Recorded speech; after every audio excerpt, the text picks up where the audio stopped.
My name is Isaac, and I'm here as a member of Kevin Leukemia Trust. Today, we are gathered here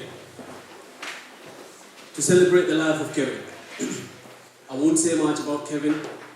I'm sure you've all heard it from his friends.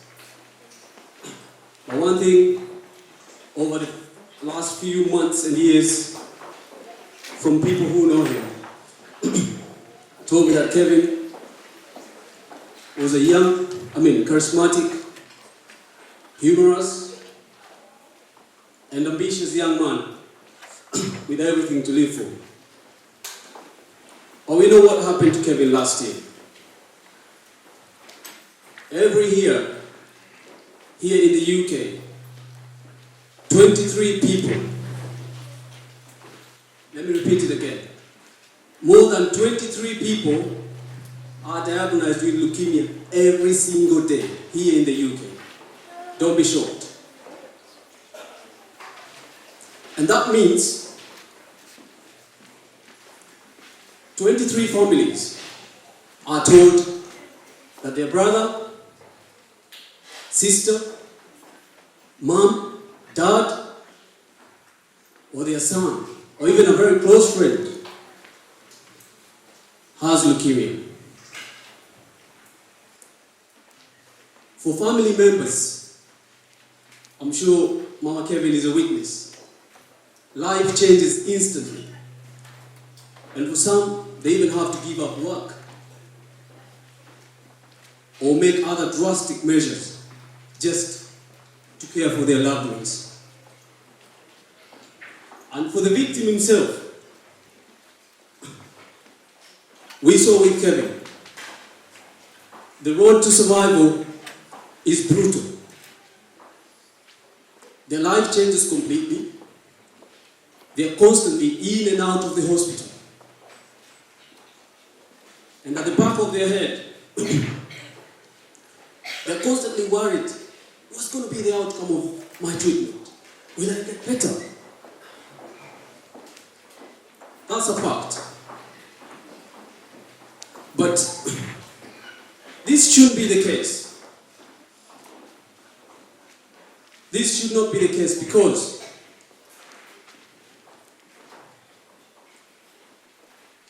there is hope. There is hope. And the fight against cancer and leukemia in this case is not going to be won by one person, nor an individual or one organization. We have to come together collectively, and that's how we're going to win this fight.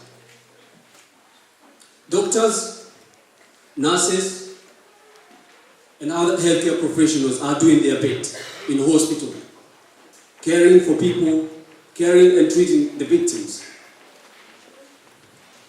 Scientists, they invest in hours, days, nights, searching for a cure. But we, me and you, have a crucial role to play.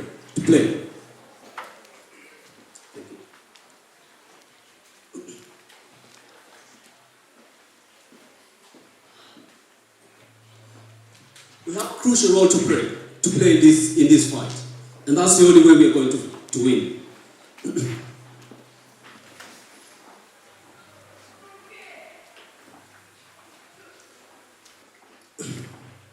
The problem of leukemia is not just confounded within the UK borders.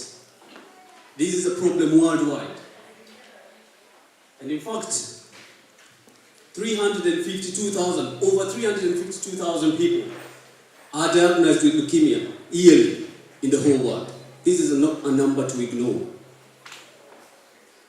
We cannot ignore this number. And to bring it even home, here in Europe, you got about 86,000, more than 82,000 people are diagnosed every year. Tell me, that's a big number.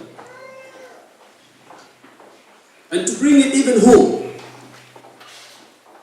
for all the male in this congregation, for every 1,000 males, 14 are likely to get leukemia.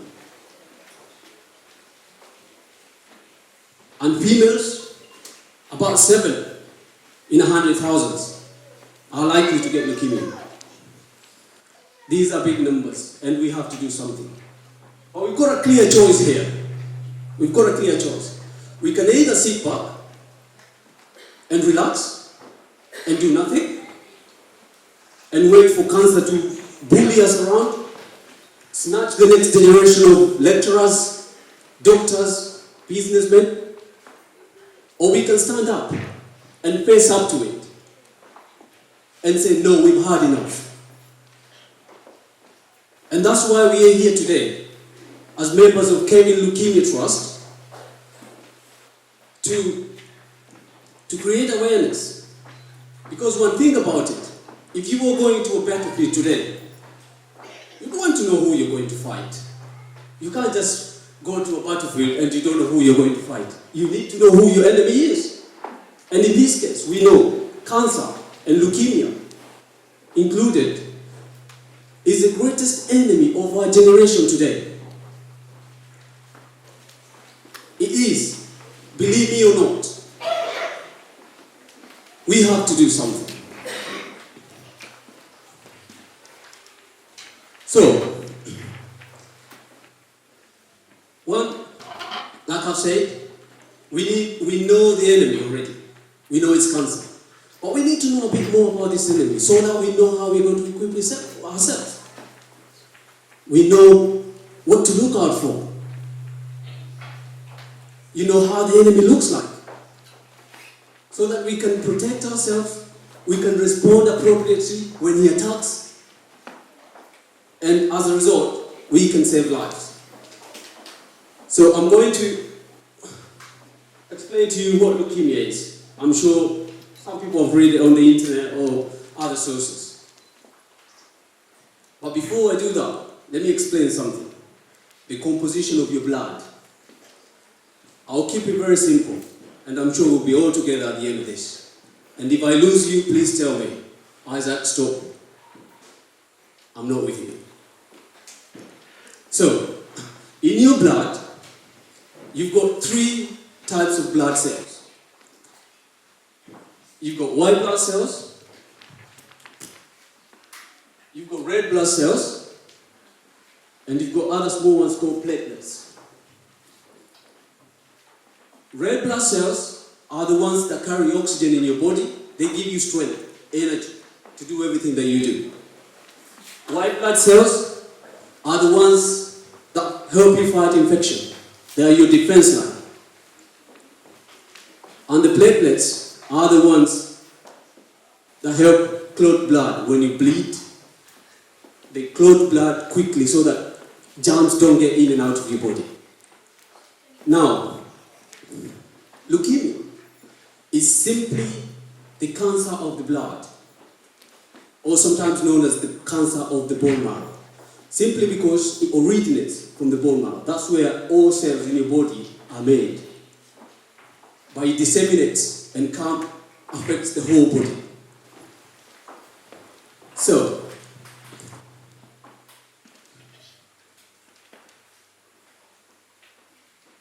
and what tends to happen is, with leukemia, your body goes into overdrive, uncontrolled production of those white blood cells. And I'm sure some of you here are wondering, okay, you just said white blood cells are for protecting against infections. It's good when you have many, is it? Do you agree? It's good when you have a lot of them. But the problem is, the white blood cells you're producing in excess are not normal. They are abnormal. And so what tends to happen is, instead of them protecting you against infection, they can't because they are abnormal. They are injured. And as a result, you're prone to, your defense has gone down. Your guard has gone. And that's what you see with most people who present with leukemia. They tend to have these colds in the beginning, these colds that don't go away. A cold that's there for weeks. You take medication weeks and weeks and weeks, and it doesn't go. was the case with Kevin after speaking to Mama Kevin. The other thing is, this is how our body works in a very clever way. Because just assume this is your blood. There are supposed to be 10 men and 10 women. And there are only 26 available. So when you produce more milk, the females don't get a place to see it.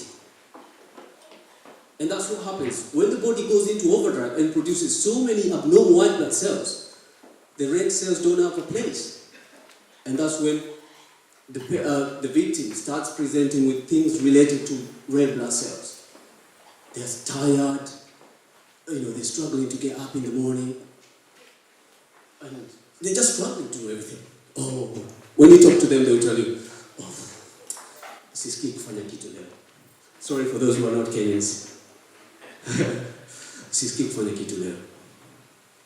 Those are the signs.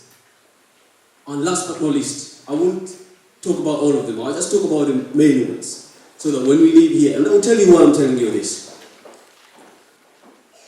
It's the platelets, which you find someone, once they get bruised, attack his knees na nguvu sana, they bleed, and the bleeding doesn't stop for a long time. That is another presentation that the enemy is already starting to take effect. But why am I telling you this? Why do you need to know? It's very simple.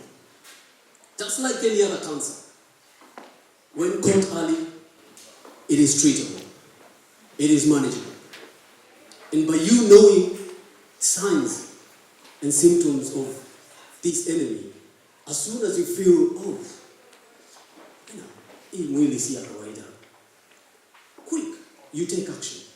Because the earlier you get it, the better chance you have of getting a successful treatment. So it's all about timing with most cancers, including leukemia. Look out for the signs, you can manage it. But again, this one comes to tell us, let's just get into this habit of when you see things that are not normal in your body, just these feelings, anything that's not normal, it's not usual. It doesn't hurt to go and seek medical advice, because that could just be the beginning of dealing with this enemy that we're constantly talking about. So we have to take initiative. We have to take some responsibility as a community so that we can keep this enemy at bay.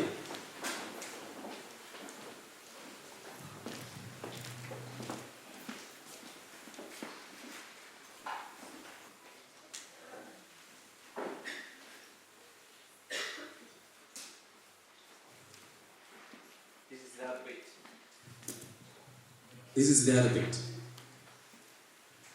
How is it treated? Out of the 8,600, we're talking about the UK here.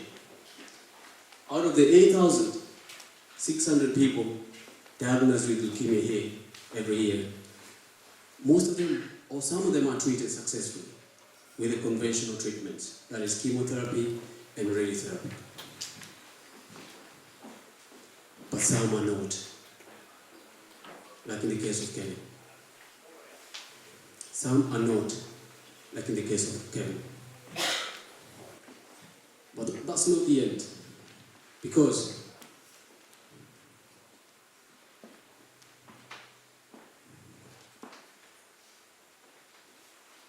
the treatment is you. Now stand next to the person sitting next to you and just tell them the treatment is you. Look no further.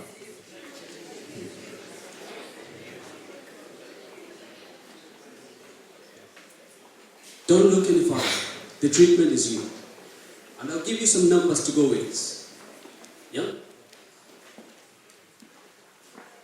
Bone marrow is one of the most effective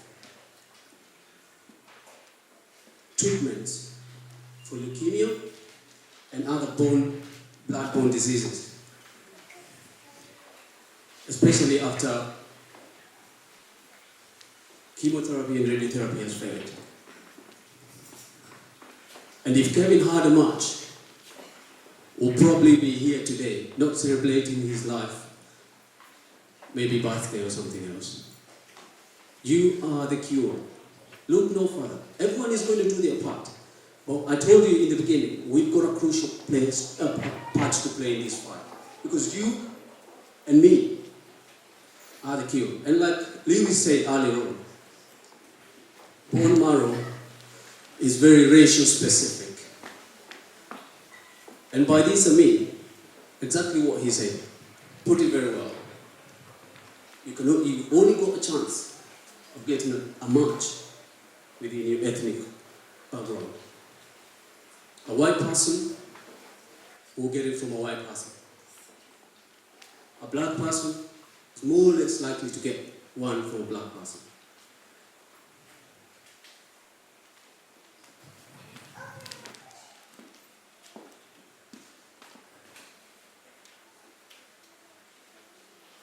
But before I go into a bit more about this bone marrow transplant, I'd like to invite a lady by the name Joyce, because on a few occasions, every time I get a chance, if I meet anyone, anywhere, yes, we'll meet and talk about business if we're talking about business, or talk about school, if that's what we're talking about. But any little chance I get, I have to slip in this discussion somehow. And most of the people I talk to, they will tell me, Isaac, you know what? Bone marrow. They will go and chop off my back, take out some bone and give it to the pig. And what's going to happen to me? And the meat, Lewis was saying again, it's going to affect my DNA, it's going to affect my... It's real. I've spoken to a few, and I've had to do a lot of convincing to actually tell them that's not the way it is. So we've got Joyce with us here. She's done it, and I would like her to just explain and tell you guys how it is before I say any more. So let's give a round of applause for Joyce.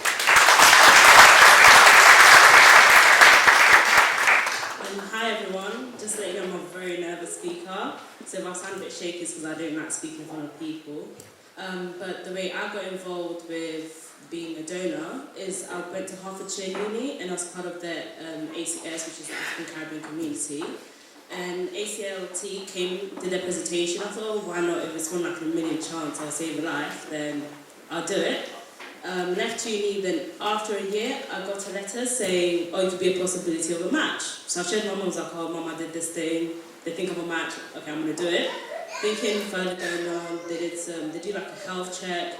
But every single time I went to see them, they would always ask that simple question, are you sure you want to donate? You can always back down if you get a bit too scared. You can always back down. And then the only part that I got scared about was the different ways that you could do it. You can either sit down with the injections in your hand and then it does that way, or you can do the bone marrow.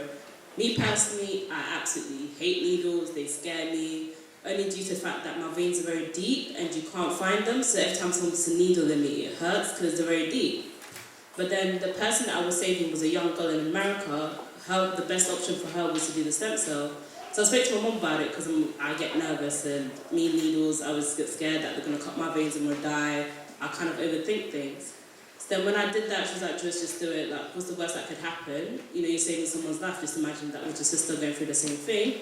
Just do it. So I was like, okay then.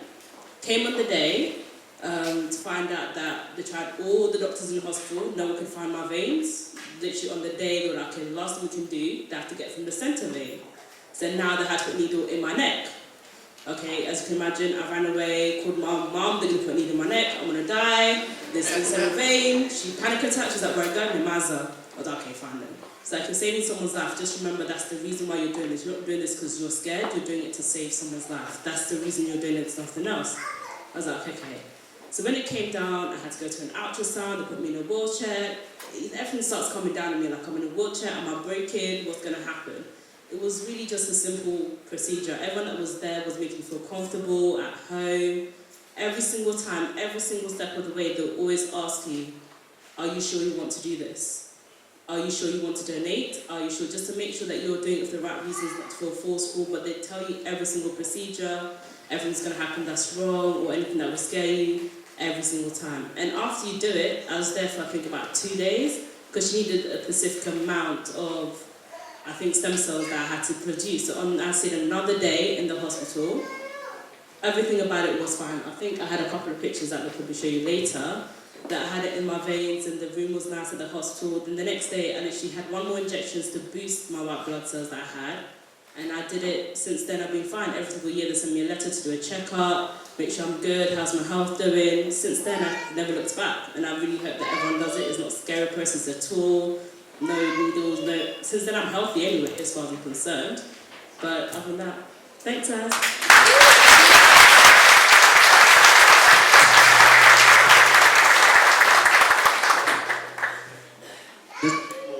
On the same bone marrow issue. You see, when someone is affected and they need a bone marrow match, they've got about 30%, but just heart, Louis saying it's about 20%. No, beg your pardon. You've got about 30% chance of getting a match within the family. That is your aunties, all your close family members.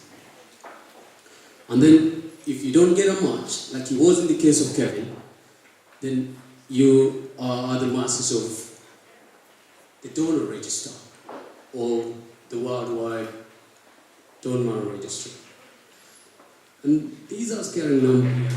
Let me just say these numbers here. For a white person, a white European person in the UK today, they've got a chance, a 90% chance of getting a match. That's almost certain. They won't even get 1, maybe 2 or 3. But for black and ethnic minorities, you only got 20, like Louis said, my figure says 30 to 40% chance. There is no chance. That is really slim. It's a lottery game. And there has to be so many numbers in it for you to stand a good chance. And as we speak today, now, we are in touch with a Kenyan family .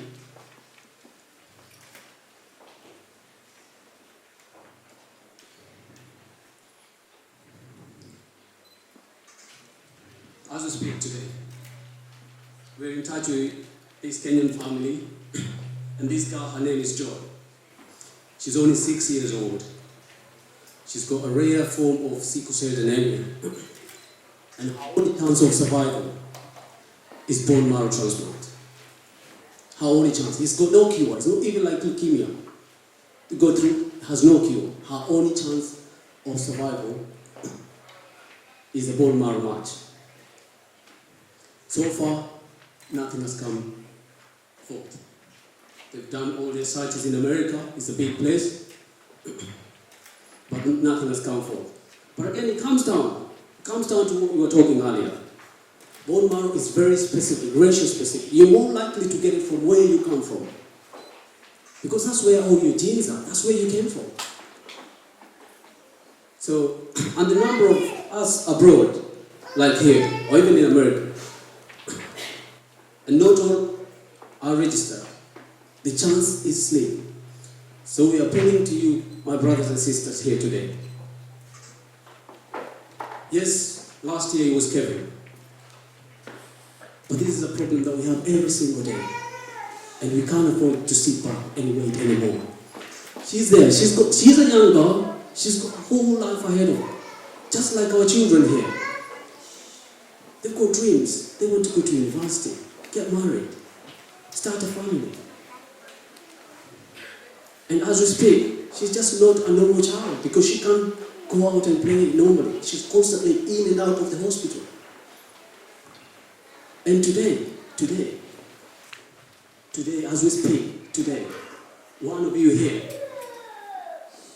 who's not registered could save Joy's life. She needs you, she needs me. We can't let it go any longer. We have to do something.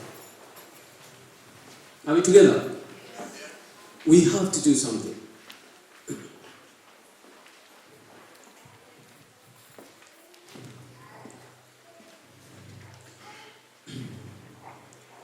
Right. As a member of Kevin Leukemia Trust, we've got some agendas that we're going to be pushing forward in the coming months, years.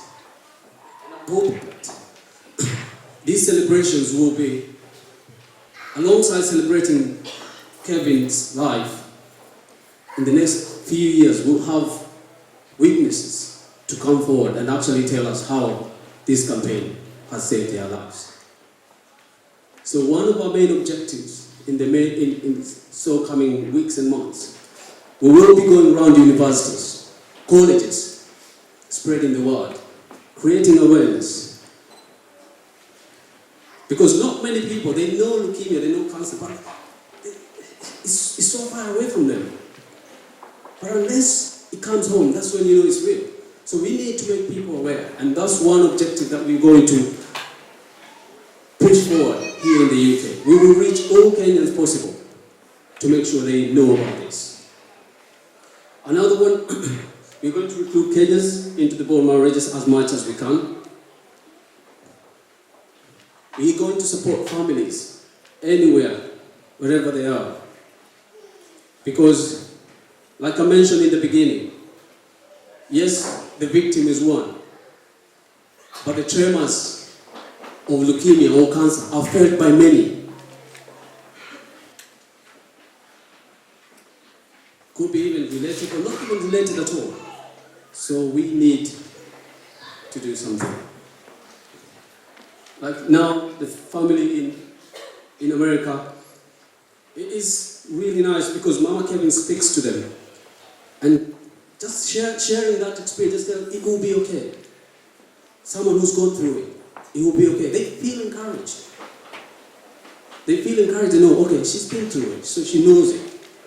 And that's what we're going to continue doing. Support families. And in times when we cannot offer enough support, we will signpost them to the relevant services.